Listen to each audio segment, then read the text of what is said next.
Une grande injustice. C'est ce que j'ai ressenti il y a 5 ans lorsque maman a été diagnostiquée.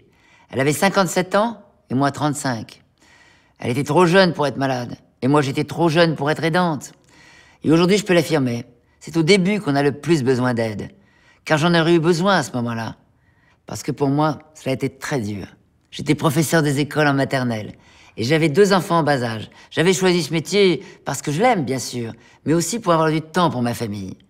Mais tout ce temps, c'est à ma mère que je l'ai consacré. Les mercredis, les week-ends, pendant les vacances, je ne faisais que de m'occuper d'elle.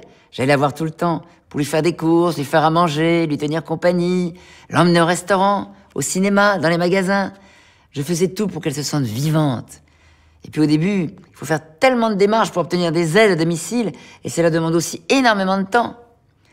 Pendant ces premières années, j'ai eu le sentiment d'avoir sacrifié mes enfants. Bon, ils ont compris, ils ont été autonomes très vite.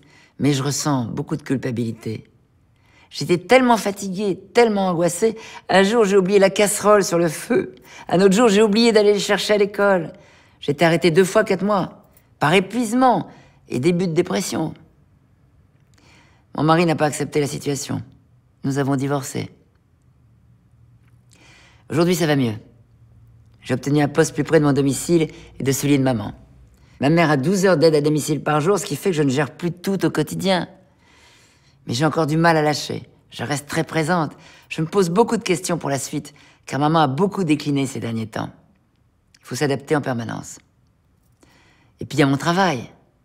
Il y a eu un moment où je n'en pouvais plus. J'étais tellement stressée par les fréquents oublis de maman et les organismes auxquels il faut toujours répondre dans l'urgence. Mais maintenant, mon travail m'aide beaucoup, car les enfants, c'est la vie.